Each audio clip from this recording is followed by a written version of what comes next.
Un groupe de personnes, brasseurs de vent, spécialistes en généralité, experts en pipotique appliquée et chercheurs de vérité, nous proposent une nouvelle cosmogonie, la cosmogonie de la Terre plate.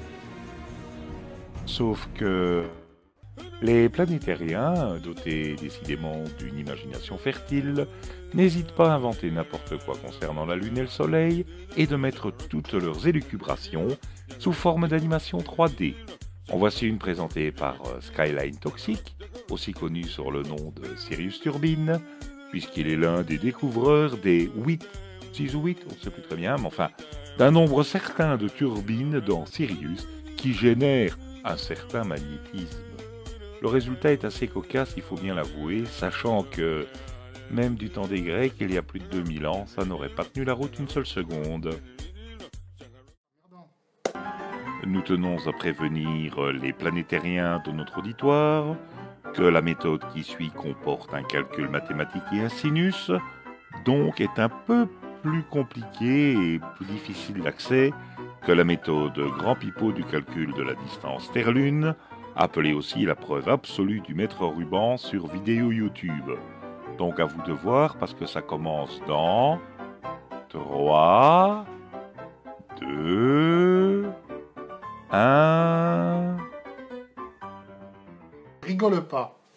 Comme nous l'avons vu lors de l'épisode précédent, les anciens Grecs, il y a plus de 2000 ans, considéraient que la Lune était un corps sphérique, opaque, qui réfléchissait la lumière du Soleil, ce qui expliquait parfaitement les lunaisons et les phases de la Lune, comme démontré par le mécanisme astronomique d'Anticythère. Mais leurs observations de la Lune ne se sont pas arrêtées là. Un certain Aristarque de Samos, né en 321 avant Jésus-Christ, mort en 230 avant Jésus-Christ, donc il y a environ 2200 ans, s'était rendu compte que le temps mis pour passer du premier quartier au dernier quartier n'était pas le même que le temps mis pour passer du dernier quartier au premier quartier. Cela s'expliquait par le fait que le Soleil n'était pas à l'infini, mais devrait se situer à une certaine distance de la Terre. Pourquoi ? Simplement parce que le Soleil avait un diamètre apparent notable. En utilisant le théorème de Pythagore, connu d'Aristarque de Samos, il était possible à ce moment-là de calculer le rapport entre la distance Terre-Lune et la distance Terre-Soleil si on arrivait à mesurer l'angle que forment la Lune et le Soleil par rapport à la Terre, au premier quartier et au dernier quartier.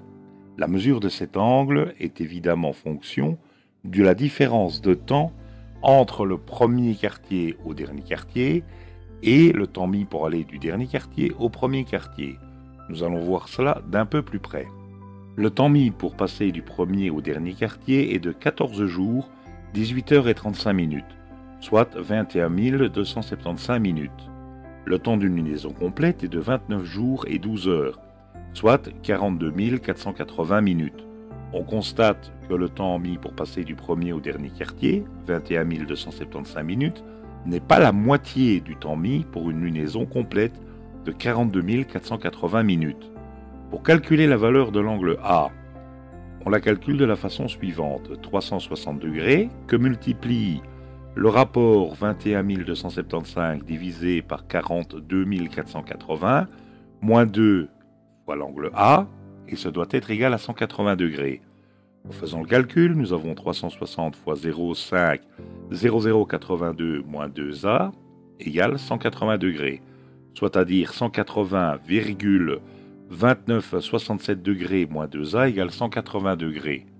Ou encore, 2A égale 0,2967 degrés, donc A égale 0,2967 degrés divisé par 2, soit un rapport de 0,1484 degrés.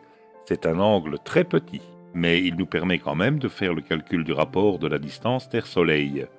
Le sinus de l'angle A est égal au côté opposé que divise l'hypoténuse, soit la distance Terre-Lune divisée par la distance Terre-Soleil.